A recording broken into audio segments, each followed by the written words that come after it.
حضرت قاری صاحب کا قرآن کریم 2 مرتبہ سننے کا موقع ملا، دل باغ باغ ہو گیا، اور جو اس فن سے واقف ہے وہ زیادہ اچھا جانتے ہیں کہ حضرت قاری صاحب نے کتنا شاندار اور کتنا جاندار قرآن کریم پڑھا ہے۔ اللہ سے دعا ہے کہ اللہ تعالیٰ ان کی آواز میں اور ان کے لب و لہجے میں اور ان کے پڑھنے میں مزید برکت عطا فرمائے۔ آمین۔ جیسا کہ آپ حضرات کے سامنے ابھی اعلان ہوا ہے مختصر سا، میں آپ حضرات کو بتا دوں کہ ابھی جو ہستی اسٹیج پر رونق افروز ہے اور بیان کی کرسی پر آنے والی ہے، جلوہ افروز ہونے والی ہے، ان کا تعارف اس طرح سے ہے، میں چونکہ بہت زمانے سے جانتا ہوں حضرت کو، حضرت میرے محسن ہیں، میں جب دلی گیا میرے دلی جانے کا سبب بھی حضرت مولانا راشد صاحب قاسمی گڑھی دولت میں ہی تھے۔ حضرت چونکہ برادری سے تھوڑا سا دور رہے ہیں اس لیے برادری نہیں جانتی ہے، تاولی کا جو مدرسہ ہے مظفر نگر میں، دارالعلوم حسینیہ تاولی بہت بڑا ادارہ ہے، وہاں استاد تفسیر، استاد فقہ اور ادب اور استاد حدیث رہے ہیں اور لمبے زمانے تک وہاں خدمات انجام دی۔ اس کے بعد دہلی بڑے ادارے میں اور ایک بہت بڑی مسجد میں شاہد باغ اوکھلا میں امام رہے، خطیب رہے اور بہترین مقرر و مفسر ہیں۔ ابھی موجودہ وقت میں موجودہ دور میں دارالعلوم جلال آباد میں استاد حدیث اور استاد تفسیر و ادب ہیں، اور ماشاءاللہ حضرت دارالعلوم دیوبند سے ہی باصلاحیت ہے۔ دارالعلوم دیوبند سے دورے کے بعد مولویت کے بعد تکمیل ادب بھی آپ نے دارالعلوم دیوبند سے کیا۔ آپ کی صلاحیتوں کو ہم بیان نہیں کر سکتے، حضرت والا کو اللہ تعالیٰ نے جو کمال عطا کیا ہے آپ حضرات اندازہ کر لیں گے جب ابھی حضرت جلوہ افروز ہوں گے اور آپ حضرات سے مخاطب ہوں گے۔ اس لیے میری سبھی حضرات سے درخواست ہے کہ وہاں سے اٹھ کر کے تھوڑا قریب آ جائیں۔ اگر ہم ان اکابر علماء کی زیارت کریں گے اور ان کے پند و نصائح کو سن کر اپنی اصلاح کا سامان کریں گے تو انشاءاللہ ہمیں فائدہ ہوگا۔ میں پہلے بھی کہہ کے جا چکا ہوں کہ ان علماء کی قدر اگر ہم نے نہ کی تو ان کا آنا جانا بند ہو جائے گا۔ سبھی حضرات جو جہاں بھی ہیں، جو باہر ہیں، میرے ٹھیلوں پر لگے ہوئے ہیں، ان سے بھی میری ہاتھ جوڑ کر یہ درخواست ہے کہ وہ آ جائیں اور اس جلسے کی اور ان علماء کی قدر کر لیں اور ان مدرسے کے اور مدرسے والوں کی قدر کر لیں۔ یہ وہ ہیں جو ان اکابر علماء کو بلا کر آپ حضرات کو زیارت کے لیے بھی اور نصیحتوں کو سننے کے لیے بھی موقع میسر کرتے ہیں۔ اس لیے کوئی پیچھے نہ جائے اور کوئی بھاگے نہیں، آ جائیں۔ حضرت والا کا بیان اور خطاب جب آپ حضرات سماعت کریں گے آپ حضرات کو اندازہ ہوگا کہ یہ ایسا خطیب اور ایسا بے مثال مقرر شورا بیان آج تک منظر پوش کیوں تھا اور کہاں تھا۔ آئیے حضرت مولانا راشد صاحب قاسمی گڑھی دولتوی استاد حدیث و تفسیر دارالعلوم جلال آباد۔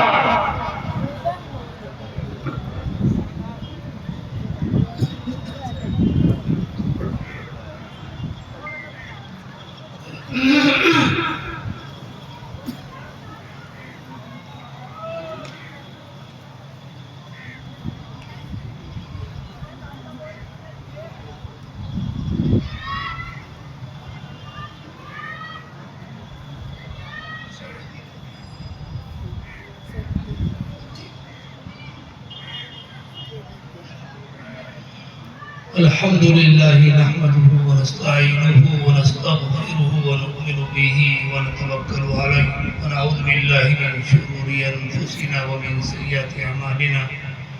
من يهده الله فلا مضل له ومن يضلل فلا هادي له ونشهد أن لا إله إلا الله وحده لا شريك له ونشهد أن سيدنا ونبينا وحبيبنا وشفيعنا وسندنا ومولانا محمدا عبده ورسوله أما بعد فأعوذ بالله من الشيطان الرجيم بسم الله الرحمن الرحيم فاذكروني أذكركم واشكروا لي ولا تكفرون صدق صدق اللہ مولانا العظیم. وقال اللہ تبارک و تعالی فی مقام آخر کلوا من رزق ربکم واشکروا له.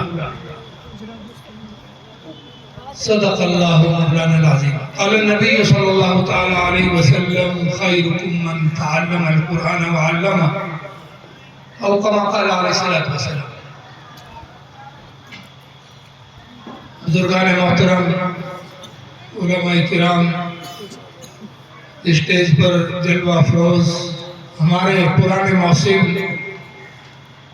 اور ہم سے بڑے اچھے دلین تعلق رکھنے والے حضرت مولانا عبدالعلی صاحب، جو ایک زمانے تک دارالعلوم دیوبند میں جو بہت بڑی لائبریری ہے، بہت بڑا کتب خانہ ہے، آپ اس کے ذمہ دار رہے ہیں.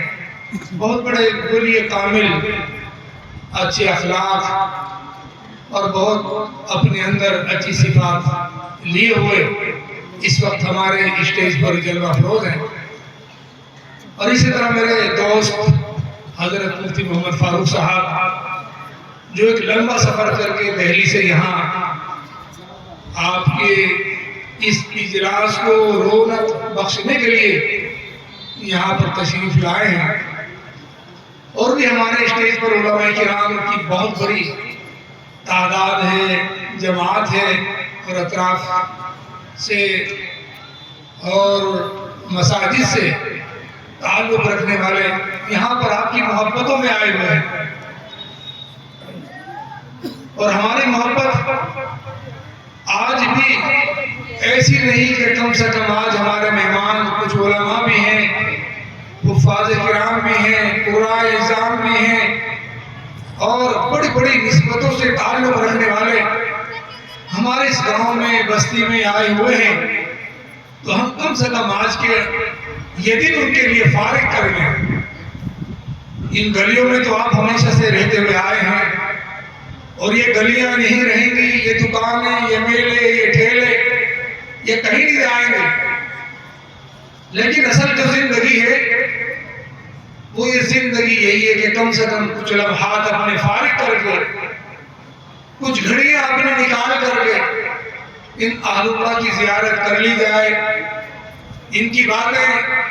آج تو کم سے کم سن لی جائے. ہو سکتا ہے کوئی ایک بات، کوئی ایک جملہ ہاتھ لگ جائے اور ہماری اصلاح کا وہی سبب بن جائے، اور ہو سکتا ہے کہ وہ ہماری مغفرت کا ذریعہ بھی بن جائے. کچھ بعید نہیں ہے. کون سی ادا، کون سی بات، کون سا جملہ اللہ کی بارگاہ میں پسند آ جائے اور اس کی پسندیدگی کا سبب بن جائے، وہ کہنے والے سے کوئی ایسی بات نکلوا دے کہ خود اس بات کی اس کو بھی ضرورت، اور عوام کو بھی ضرورت، اور جوان کو بھی ضرورت،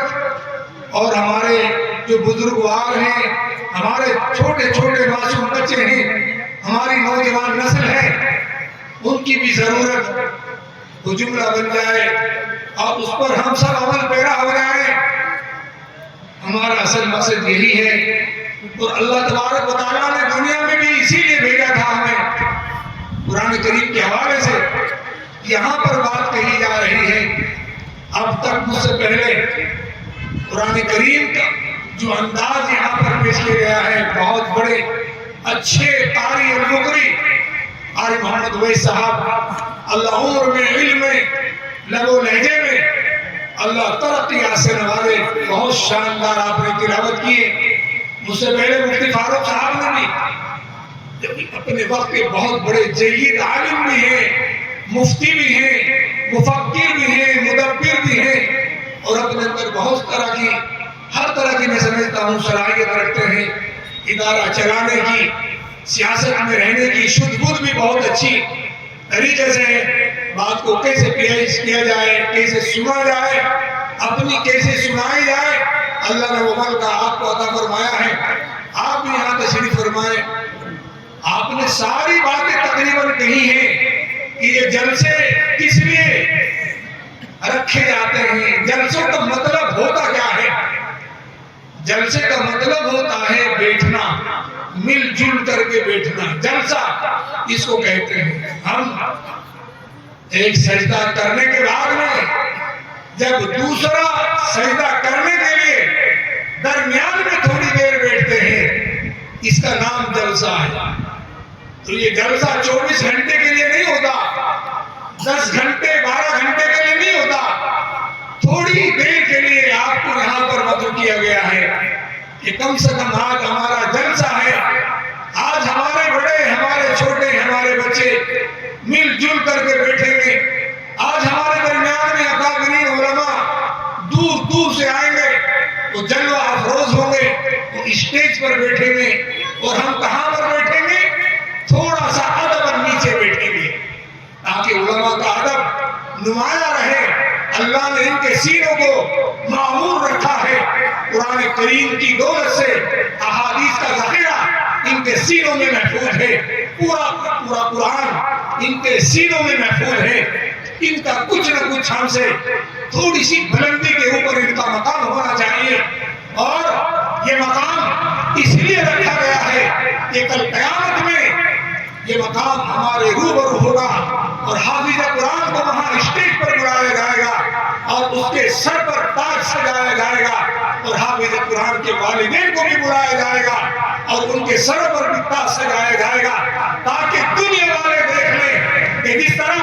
آج میرے بچے کو عزت سے نوازا جا رہا ہے، آج میرے بچے کے سر پر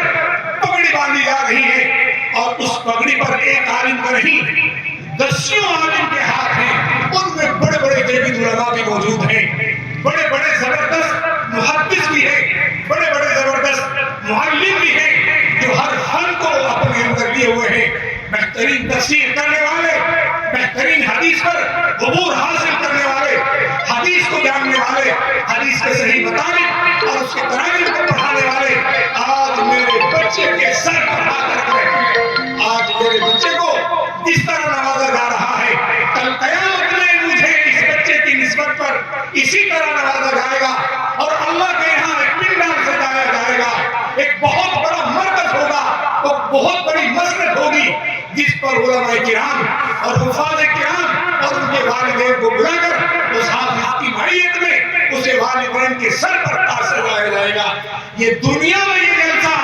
اس لیے سجایا جاتا ہے ہمیں اپنے علماء کے بارے میں پتہ چل جائے، ہمیں اپنے علماء کی قدردانی کا احساس ہو جائے کہ یہ عالم مدرسوں سے آئے ہیں، مدرسوں سے اپنی ضروریات کو چھوڑ کر اپنے بچوں کے اسباب کو روک کر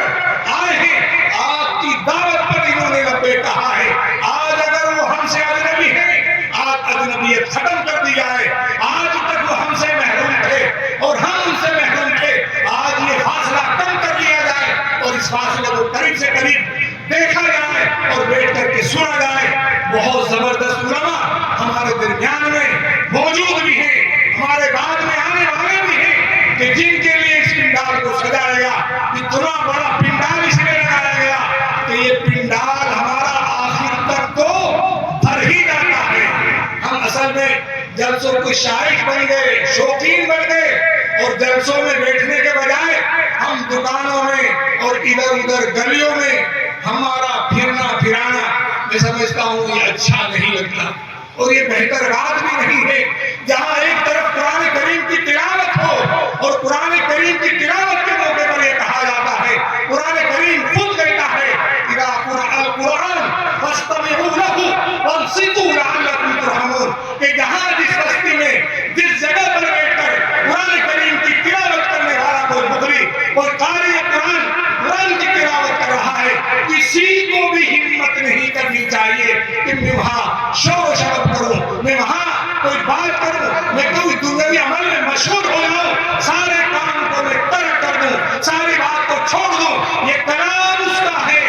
یہ کلام اس کا ہے کہ جس نے ہم سب کو بہترین شکل عطا فرما رکھی ہے، یہ کلام اس کا ہے جو ہمارا خالق ہے، جو ہمارا مالک ہے، جو ہمارا رازق ہے، یہ قرآن اس کا کلام ہے۔ اگر ہماری باتوں میں آپ کو مزہ آتا ہو، ہم اپنی اولاد کو اپنے درمیان سے بھگا دیتے ہیں، ہم اپنے درمیان سے اپنے بچوں کو ڈانٹ کر بٹھا دیتے ہیں کہ فلاں آدمی بات مجھ سے کر رہا ہے اور تم درمیان میں آ کر کے خبر ڈال رہے ہو۔ ہمیں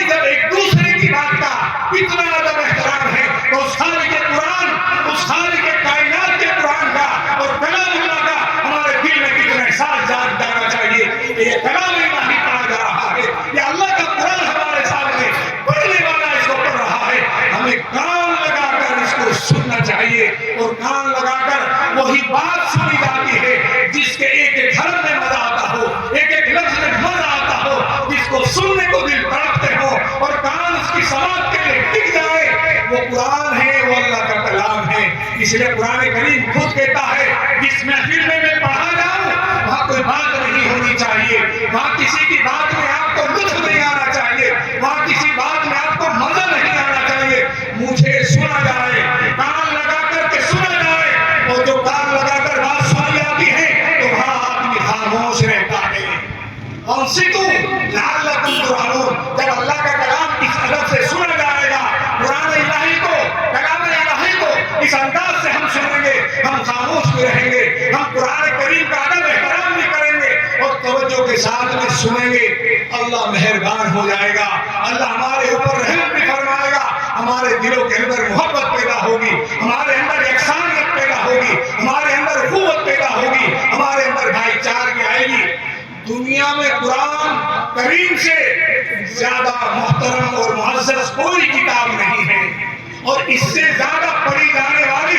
دنیا میں کوئی بک نہیں ہے، یہی قرآن ہے، اللہ کا کلام۔ جب اس کو انگریز پڑھتا ہے تو انگریز اس کے بارے میں خود کہتا ہے اور اونلی گائیڈ از دا قرآن، کہ میری رہنمائی اگر کسی نے کی ہے تو وہ قرآن کریم نے کی ہے، میں کسی کا محتاج نہیں ہوں، قرآن کا محتاج ہوں۔ قرآن نے مجھے زندگی گزارنے کا طریقہ بتایا ہے، قرآن نے میرا بچپن بھی بتایا ہے، قرآن نے میری جوانی کو بھی بتایا ہے، قرآن نے میرے بڑھاپے کو بھی بتایا ہے، قرآن کریم نے ہر چیز میری نوٹ کر کے بتائی ہے، اور قرآن کریم نے کہتا ہے یا ایھا الانسان ما غرک بربک الکریم، ہر انسان تو کہاں بھٹکتا چلا جا رہا ہے، کون سی چیز نے تجھے دھوکے میں ڈال رکھا ہے، میں تیرا خالق ہوں، میں تیرا مالک ہوں۔ جو قرآن کریم میں اللہ تبارک و تعالیٰ اپنے بندے سے مخاطب کرتے ہوئے کہتا ہے ارے انسان، میں نے تجھے کیسا پیارا بنایا، کیسا سندر میں نے تجھے چہرہ عطا فرمایا، کہاں بھٹکا جا رہا ہے، کہاں بھاگا جا رہا ہے،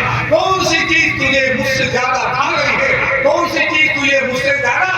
اچھی لگنے لگی ہے، میں نے تجھے کتنا سنوارا ہے۔ اللہ تبارک و تعالیٰ فرماتا ہے یا ایھا الانسان ما غرک بربک الکریم، میں تو تیرا رب ہوں، میں تو تیرا پالنہار ہوں، میں نے ہی تجھے بنایا ہے، میں ہی تیرا خالق ہوں۔ الذی خلقک فسواک فقدرک فی ای صورۃ ما شاء رکبک، میں ہی تو تیرا خالق ہوں، میں ہی تو تجھے بنانے والا ہوں، میں نے ہی تو تجھے سجایا ہے، تیرے گال میں نے برابر بنائے ہیں، تیری آنکھیں میں نے برابر بنائی ہیں، تیرے لبس میں نے خوبصورت بنائے ہیں۔ یہ کس نے بنایا یہ چہرہ، یہ کس نے ہمیں یہ تمام چیزیں عطا فرمائی ہیں، ہماری آنکھوں کی گولائی، یہ سندرتا اور یہ خوبصورتی اور یہ بیوٹیفل، یہ کس نے ہمیں بنایا؟ ہم نے اپنی خوبصورتی کو اللہ سے نہیں مانگا، اللہ نے خود اپنے ہاتھوں سے بنایا اور کہا خلقت بیدیا، اے انسان میں نے تجھے دونوں ہاتھوں سے بنایا تھا، ثم نفخت فیہ من روحی، میں نے تیرے اندر اپنا حکم ڈالا تھا، لہ ساجدین، اور پھر سارے فرشتوں کو میں نے تیرے سامنے سجدے میں ڈال دیا تھا۔ یہ کون کہہ رہا ہے؟ اللہ کہہ رہا ہے کہ میں نے تیری وقت کو دکھا دیا، میں نے تیرا احترام کر کے دکھا دیا، میں نے تجھے ریسپیکٹ کر کے دکھا دیا کہ میری بہترین مخلوق جو کبھی گناہ نہیں کر سکتی وہ تیرے سامنے سجدے میں لیٹی ہوئی تھی جب میں نے تجھے بنایا تھا، جب میں نے تجھے سنوارا تھا، جب میں نے تیرے بارے میں کہا تھا خلقت بیدیا ثم نفخت فیہ من روحی فقعوا لہ ساجدین، تو سارے فرشتے سجدہ ریز ہو گئے۔ اتنا اونچا مقام اللہ نے کس کو دیا؟ انسان کو دیا ہے، اور یہ مقام انسانیت اللہ خود فرماتا ہے وَلَقَدْ كَرَّمْنَا بَنِي آدَمَ وَحَمَلْنَاهُمْ فِي الْبَرِّ وَالْبَحْرِ وَرَزَقْنَاهُم مِّنَ الطَّيِّبَاتِ وَفَضَّلْنَاهُمْ عَلَىٰ كَثِيرٍ مِّمَّنْ خَلَقْنَا تَفْضِيلًا۔ ہر انسان، اے آدم کے بیٹے، میں نے تیرا کتنا ریسپیکٹ کیا ہے، میں نے تجھے کتنے اکرام سے رکھا ہے کہ ساری مخلوق کو میں نے تیرے سامنے چھپا دیا، ساری مخلوق کو تو اپنی آنکھوں سے دیکھتا ہے، جتنے بھی جانور ہمارے گھروں میں ہیں، جتنے بھی جانور جنگل بیابان میں ہیں، جتنے بھی جانور اور جتنے بھی چرند و پرند اور حیوانات اور انسیکٹ، جتنے بھی کیڑے مکوڑے دنیا میں ہیں، سب کی منڈی کو اللہ نے نیچے جھکا دیا، سب کی گردن کو نیچے جھکا دیا، ایک انسان کے سر کو اوپر رکھا ہے، اور اللہ نے کہا ہے میں نے تیرا اتنا اکرام کیا ہے کہ تو پانی بھی اگر پیے گا تو پانی کا گلاس نیچے سے اٹھا کر اوپر پیے گا، تو کھانا بھی کھائے گا، لقمہ توڑ کر کے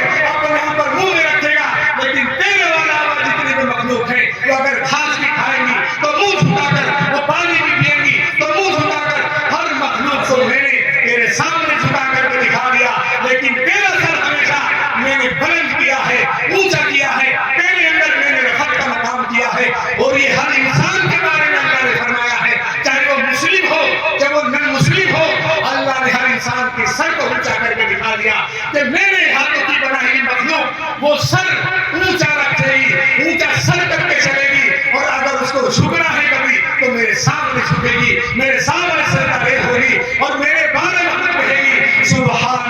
ربی الاعلیٰ، اے میرے مولا تو پاک ہے، اے میرے مولا تو صاف ہے، تو ہر عیب سے پاک ہے، تو میرا رب ہے، تو ہی میرا پالنہار ہے، تو ہی بلند و بالا ہے، میں تو کچھ بھی نہیں ہوں، میں تو کچھ بھی نہیں ہوں، میں تیرے سامنے ڈھیر ہو گیا ہوں، میں 6 فٹ کا انسان، 5 فٹ کا انسان، ہم سمٹ کر ہم 1.5 فٹ میں بدل جاتے ہیں اور اللہ کی کبریائی کا نعرہ بلند کرتے ہیں سبحان ربی الاعلیٰ، کہ اللہ تو ہی اعلیٰ ہے، تو ہی بلند والا ہے، میری کوئی بھی حیثیت نہیں ہے، میرا کوئی بھی مقام نہیں ہے۔ ہمیں تو اللہ نے اس لیے دنیا میں بھیجا تھا، اس لیے قرآن کریم نے فرمایا فاذکرونی،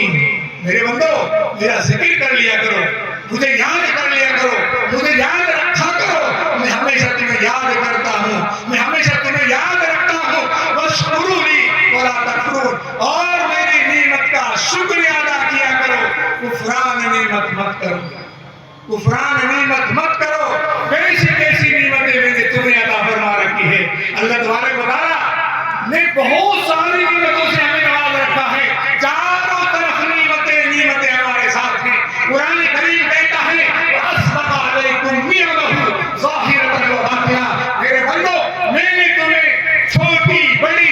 اور ظاہری اور باطنی ہر طرح کی نعمت سے میں نے تمہیں ڈھانپ رکھا ہے، چاروں طرف سے میں نے کور کر رکھا ہے، چاروں طرف تمہارے اوپر کیا نیچے کیا اندر کیا باہر کیا نعمتیں ہی نعمتیں ہیں۔ یہ کون کہہ رہا ہے؟ قرآن کریم وَأَسْبَغَ عَلَيْكُمْ نِعَمَهُ ظَاهِرَةً وَبَاطِنَةً، اللہ نے ہمیں نعمتیں دی ہیں،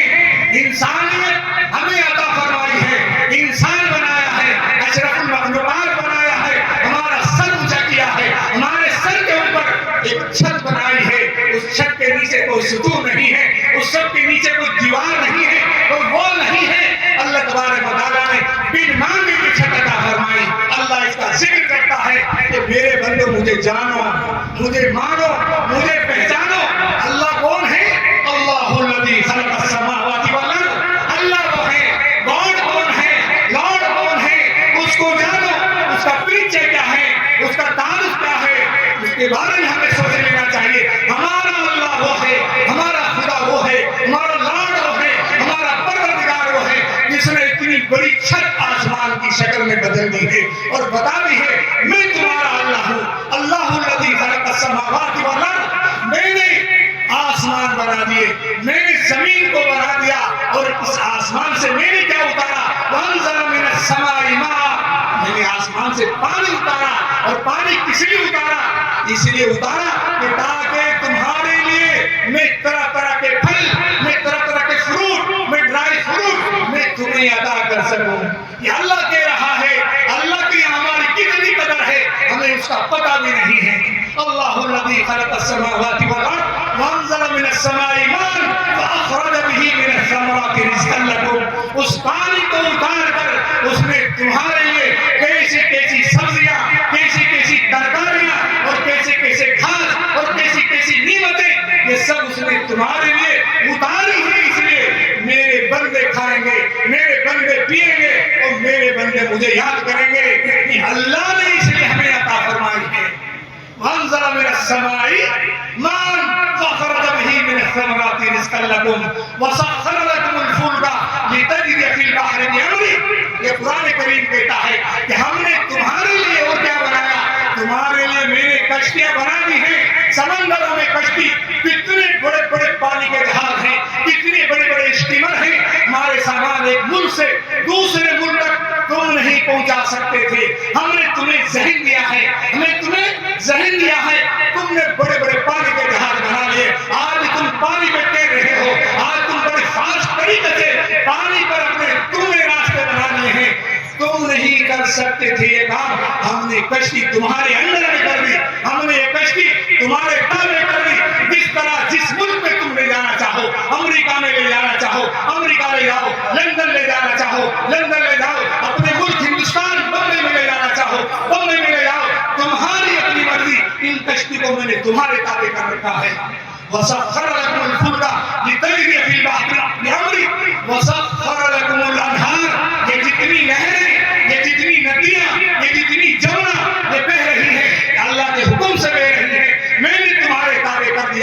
جن کا پانی یوز کرتے ہو تمہارے جانور پیتے ہیں، تم جانوروں کو پانی نہیں پلا سکتے تھے، تم جانوروں کو کھانا نہیں کھلا سکتے تھے، میرے درندے ایسے مخلوق ہیں ان کو کوئی پال نہیں سکتا، ان کو کوئی رکھ نہیں سکتا، میں نے جنگلوں میں نہریں جاری کرا دی، میں نے جل میں ندیاں نالے بنوا دیے، کس لیے بنوائے؟ تمہیں دکھانے کے لیے میری کیسی کیسی نعمتیں ہیں۔ وَسَخَّرَ لَكُمُ اللَّيْلَ وَالنَّهَارَ، میں نے رات تمہیں عطا کی ہے، میں نے دن تمہیں عطا کیا ہے، تم رات میں آرام کرتے ہو، تم رات میں صرف بیڈ پر سو جاتے ہو، تم ریسٹ کرتے ہو، تمہیں میٹھی نیند آ جاتی ہے اور تمہاری ساری تھکاوٹ دن بھر کی ختم ہو جاتی ہے، اگلے دن کا سورج تم دیکھتے ہو اور سورج دیکھ کر نہا دھو کر پھر فریش ہو کر تم دنیا کے سامنے آتے ہو اور تمہیں کسی بدن میں کسی بھی حصے میں باڈی کے کسی بھی حصے میں تمہیں درد محسوس نہیں ہوتا، تمہیں پین محسوس نہیں ہوتا۔ یہ کون کر رہا ہے یہ سارا نظام؟ یہ میں کر رہا ہوں، اللہ کے راہ میں نے رات تمہیں دی ہے آرام کرنے کے لیے، میں نے دن تمہیں دیا ہے معیشت پیدا کرنے کے لیے تاکہ تم اپنے بچوں کے لیے روزی تلاش کرو، اپنے لیے روزی تلاش کرو، یہ اللہ کہہ رہا ہے۔ وَسَخَّرَ لَكُمُ اللَّيْلَ وَالنَّهَارَ، اور مزید فرمایا وَآتَاكُم مِّن كُلِّ مَا سَأَلْتُمُوهُ، ارے میرے بندو تم نے جب کبھی مجھے یاد کیا ہے، تم نے جب کبھی میرے سامنے ہاتھ پھیلائے ہیں اور تم نے جو مانگا میں نے تمہیں دے دیا ہے، میں نے تمہاری جھولی بھر دی۔ وَآتَاكُم مِّن كُلِّ مَا سَأَلْتُمُوهُ، آگے فرمایا قرآن کریم وَإِن تَعُدُّوا نِعْمَتَ اللَّهِ لَا تُحْصُوهَا، میرے بندو اگر تم میری نعمتوں کو گننا چاہو گے، کلیکشن کرنا چاہو گے، کاؤنٹنگ کرنا چاہو گے، میری اتنی نعمتیں ہیں، دنیا کا ذرہ ذرہ انسان گن سکتا ہے، پتا پتا گن سکتا ہے، اللہ کی نعمتوں کو کاؤنٹنگ کرنے والی آج تک دنیا میں کوئی مشین نہیں بنی، اس لیے اللہ نے فرمایا لا تحصوها، تمہارے بس میں ہے ہی نہیں میری نعمتوں کو تم شمار کر سکو۔ اللہ نے پھر شکایت کی ہماری ان الانسان لظلوم کفار، ہائے ہائے یہ انسان کتنا بڑا ظالم ہے، ہائے یہ انسان کتنا بڑا ناشکرا ہے، مجھے کبھی بھی تھینک یو نہیں بولتا، میرا کبھی بھی شکریہ ادا نہیں کرتا۔ یہ اللہ کا شکوہ ہے۔ ہم سنیں قرآن کریم ہم سے کیا کہہ رہا ہے۔ جس اللہ نے بن مانگے رات دے دی ہو، جس اللہ نے بن مانگے دن دے دیا ہو، جس اللہ نے نعمتیں پر نعمتیں، ہم اللہ کی بے شمار نعمتیں اتنی ہیں، اگر پورا یہ پنڈال سجا دیا جائے ان نعمتوں کو ایک ایک رکھ کر کے، یہ نعمتیں اتنی ہوں گی کہ تمہارا یہ پنڈال ختم ہو سکتا ہے، میرے رب کی نعمتیں ختم نہیں ہو سکتی۔ یہ کس لیے بنائی ہے؟ یہ کس لیے بنائی ہے؟ یہ اس لیے بنائی ہے میرا بندہ ابھی اپنے بیڈ پر سو رہا ہے، میرا بندہ ابھی اٹھ کر کے مجھے میری تسبیح میرا نام جپنے کے لیے بھی تیار نہیں ہے، میں نے کتنا سندر اس کو بنایا تھا، یہ ایک سانس لینے کا بھی محتاج ہے، ایک سانس لینے کا بھی محتاج ہے، اگر اس کا سانس اندر کا اندر رہ گیا اور دوبارہ واپس آیا یہ موت کے گھاٹ اتار دیا جائے گا۔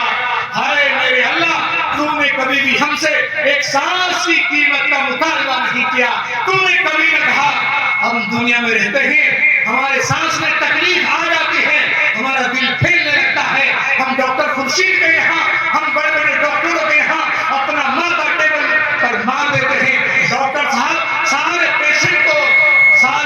کو ہٹا دو اور مجھے پیشنٹ کو دیکھ لو، میرا دل دھڑک رہا ہے، میرا دل دھڑک رہا ہے، مجھے سانس لینے میں بڑی تکلیف ہو رہی ہے، سب کو پیچھے مجھے بچانے کی کوشش کرو۔ یہ سانس کو لیتے ہوئے میں کتنا عرصہ گزر گیا، کتنے برس گزر گئے، ماں کے پیٹ میں ہم رہے، ہم سانس لیتے رہے، ہم دنیا کے پیٹ میں آئے، ہم سانس لیتے رہے، 24 گھنٹے میں لکھا ہے اطباء ڈاکٹروں نے، سائنسدانوں نے لکھا ہے ہر انسان 24 گھنٹے میں 24,000 مرتبہ سانس لیتا ہے۔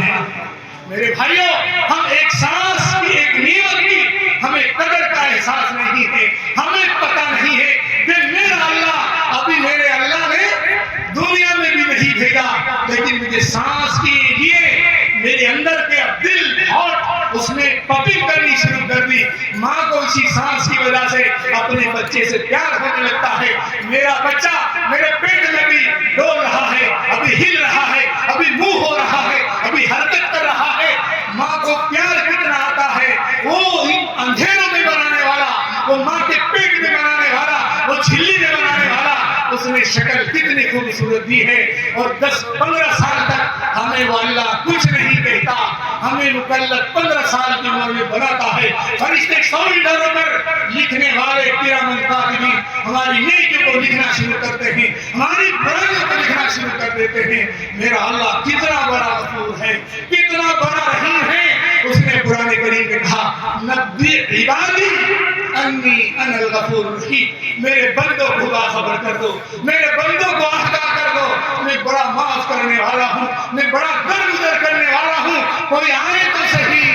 کوئی میری نعمتوں پر شکریہ ادا کرے, میں شکریہ کو بہت پسند کرتا ہوں. یہ قرآن کریم کہتا ہے ان تشکروا یرضہ لکم, ارے خدا کے بندو اگر تم اللہ کی نعمتوں پر شکریہ ادا کرنے والے بن گئے تمہارا خدا تم سے راضی ہو جائے گا. ولا یرضى لعباده الکفر, نافرمان بندوں سے کبھی خدا راضی ہونے والا نہیں ہے. اس لیے اللہ نے فرمایا کلوا من رزق ربکم, میں نے تمہیں رزق عطا کر رکھا ہے, میں نے تمہیں روزی دے رکھی ہے, چاروں طرف تمہاری روزی ہے, تم اپنی مرضی کے مطابق کھاتے ہو. سردی میں بادام میں نے پیدا کر دیے, اخروٹ میں نے دے دیے, بادام میں نے دے دیے, اور اسی طرح نہ جانے کتنے ڈرائی فروٹ سردی میں آ جاتے ہیں. ہم چھوارے کھاتے ہیں, چھواروں کی شکلیں الگ ہیں, ہم بادام کھاتے ہیں ان کی شکلیں مختلف ہیں, اور ہم اخروٹ کھاتے ہیں, چلگوزہ کھاتے ہیں. نہ جانے کتنی شکل میں اللہ نے سردیوں کے لیے انتظام کر دیا. اور ایک مخلوق اللہ کی وہ ہے کہ ہمارے گھروں میں گائے کی شکل میں بنی ہوئی ہے, بھینسوں کی شکل میں بنی ہوئی ہے. ہم ان کو بچپن سے لے کر بڑھاپے تک بھس کی بھس کھلاتے ہیں, اور وہ بھس کھا کر کے ہمیں دودھ دیتی ہے. وہ قرآن کہتا ہے وَإِنَّ لَكُمْ فِي الْأَنْعَامِ لَعِبْرَةً, ہائے میرے بندو میں نے تمہارے لیے کیسے کیسے انتظام کر رکھے ہیں. ان چوپاؤں میں, ان اینیملز میں نے تمہارے لیے عبرت کا سامان رکھا ہے. تم ان کو بھوس ڈالتے ہو, تم ان کو پرالی کھلاتے ہو, تم ان کو ٹنڈے کھلاتے ہو, لیکن میں تمہارے لیے اس میں دودھ پیدا کرتا ہوں. میں تمہارے لیے کیا دودھ نچوڑ کر کے تمہیں پلاتا ہوں. یہ کون کہہ رہا ہے؟ قرآن کریم میں اللہ پکار کر کے کہہ رہا ہے وَإِنَّ لَكُمْ فِي الْأَنْعَامِ لَعِبْرَةً نُسْقِيكُم مِّمَّا فِي بُطُونِهِ مِن بَيْنِ فَرْثٍ وَدَمٍ لَبَنًا خَالِصًا سَائِغًا لِّلشَّارِبِينَ. ارے میرے بندو دودھ کہاں سے آ رہا ہے؟ وہ کھانا کیسے کھا رہی ہے؟ وہ کھانا تین کے بن کر کے وہ تین کا پیٹ میں جاتا ہے, رگوں میں پہنچتا ہے, رگوں میں پہنچ کر خون بنتا ہے, اور تھنوں میں پہنچ کر دودھ بنتا ہے. یہ بنانے والا کون ہے؟ وہ کہہ رہا ہے میں تمہیں پلاتا ہوں. ایک طرف گوبر ہے, ایک طرف خون ہے. گوبر کی کوئی ملاوٹ نہیں ہے, خون کی کسی طرح کی کوئی آمیزش نہیں ہے. ملک پلا رہا ہوں, صاف ستھرا دودھ تمہیں پلا رہا ہوں. پھر بھی بندہ اپنے اللہ کو نہ مانے,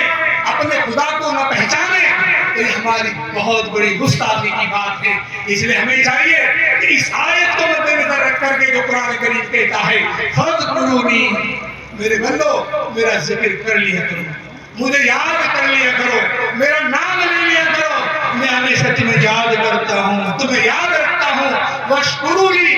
وَلَا تَكْفُرُونِ, اور میری نعمتوں پر شکریہ ادا کرتے رہا کرو, کفران نعمت مت کرو. ہمیں اللہ نے کیسی کیسی نعمت, ایک نعمت ہمارے پاس کیا ہے میرے بھائی؟ پلک جھپکنا. بظاہر چھوٹی سی نعمت ہے,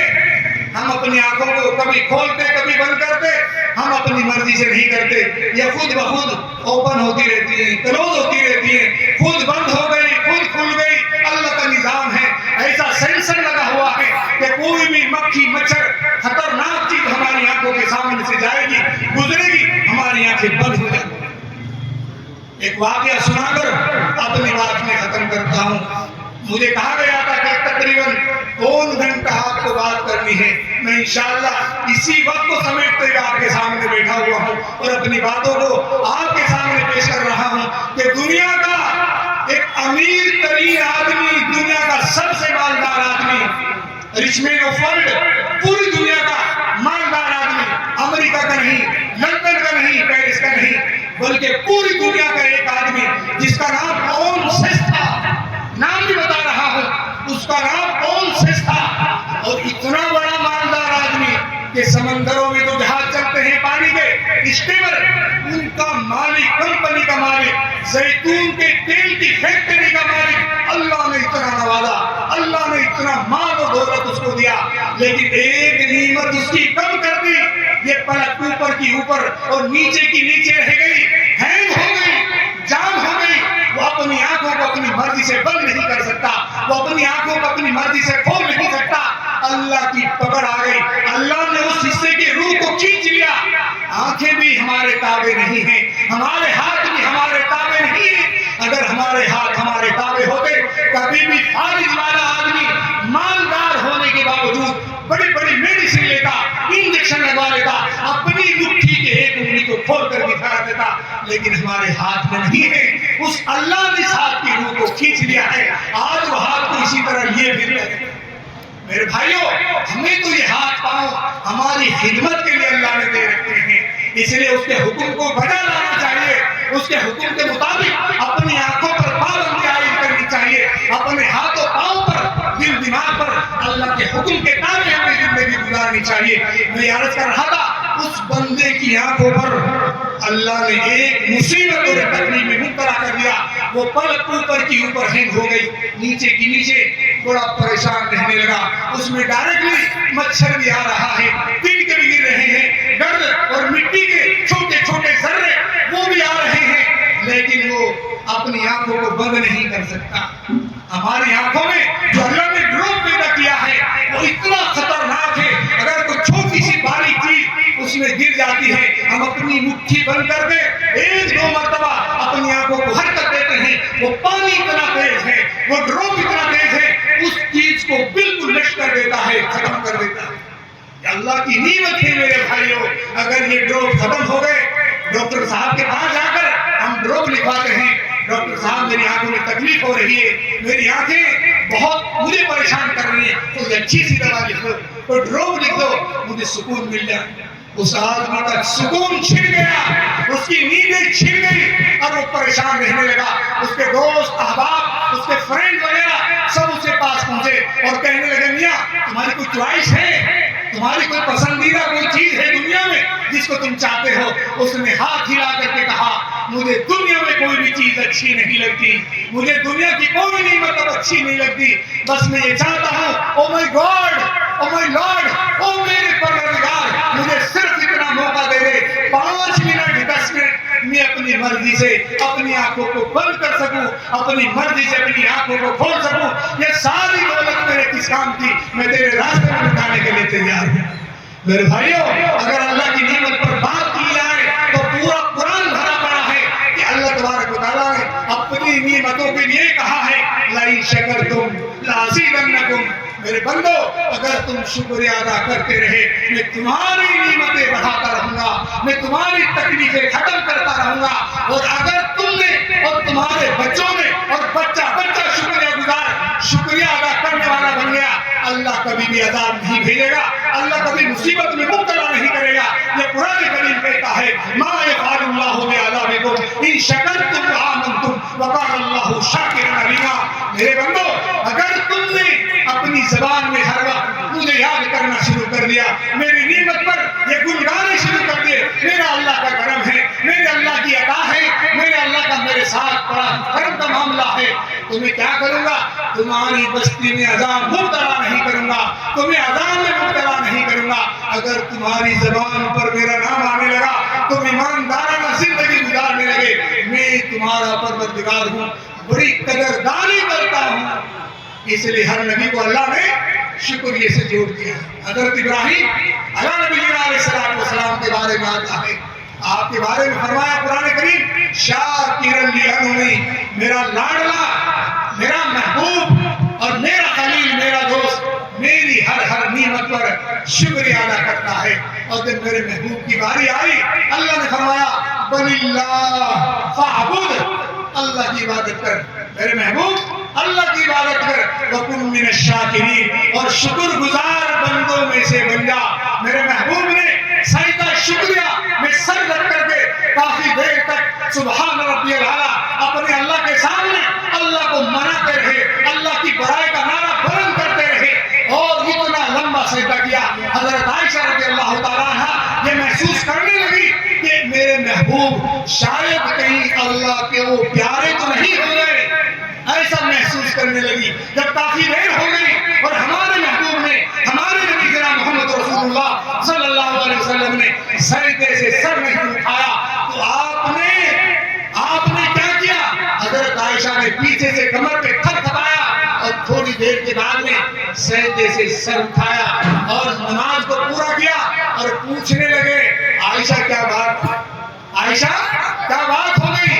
اللہ کے محبوب میں بہت دیر سے دیکھ رہی تھی آپ کے سینے میں ایسی آواز آ رہی تھی، اتنا آپ رو رہے تھے، کس بنیاد پر آپ اتنا بل بلا رہے تھے، آپ کے اندر اس قدر خشیت تھی، اللہ کو رو رو کر کے منا رہا ہے کون؟ میرا محبوب، جس کی زندگی میں کوئی خطا نہ ہو، جس کی زندگی میں کوئی گناہ نہ ہو، وہ اللہ کے سامنے رو رہا ہے، اللہ کے سامنے بل بلا رہا ہے، اللہ کے بارے میں کہہ رہا ہے سبحان ربی الاعلیٰ، پروردگار تو ہی میرا رب ہے، تو ہی بلند والا ہے۔ سجدے سے سر اٹھا کر کے کہنے لگے عائشہ میں سجدہ کیوں نہ کروں؟ افلا اکون للہ عبدا شکورا، میں اللہ کا شکر گزار بندہ کیوں نہ بنوں؟ میں یتیمی کی حالت میں تھا، اس میرے اللہ نے مجھے یتیمی کی حالت سے اٹھا کر مجھے امام الانبیاء بنا دیا ہے، مجھے سارے نبیوں کی امامت کا منصب عطا فرما دیا ہے، میں آگے بڑھ گیا اور سارے نبی میرے پیچھے، تو میں کیوں اپنے اللہ کو یاد نہ کروں؟ اپنے اللہ کی نعمتوں کا ملنے پر اللہ کا شکریہ ادا کیوں نہ کروں؟ اس لیے میرے بھائیوں، قرآن کریم شکریہ سے بھرا پڑا ہے۔ ہمیں چاہیے اللہ نے جو زندگی عطا کی ہے اس پر ہمیں اللہ کا شکر گزار بندہ بن کر ہمیں زندگی گزارنی ہے۔ سب سے بڑی نعمت ایمان کی دولت سے اللہ نے نوازا ہے، مساجد، مدارس، خانقاہیں، علماء، سب کچھ ہمارے لیے نعمت ہی نعمت ہے۔ ہم ان سے فائدہ اٹھائیں اور ہمیشہ فائدہ اٹھانے کی کوشش کریں۔ دعا کیجیے اللہ تبارک و تعالیٰ مجھے بھی اور تمام حضرات کو اور اس پوری پنڈال کو جتنے بھی یہاں تشریف فرما ہے، یہاں سارے حضرات کو اللہ کی نعمتوں کی قدردانی ہم سب کو توفیق عطا فرمائے۔ وآخر دعوانا ان الحمدللہ رب العالمین۔ السلام علیکم ورحمۃ اللہ۔ ماشاءاللہ، جزاک اللہ۔ عزیزان ملت اسلامیہ، حضرت مولانا راشد صاحب قاسمی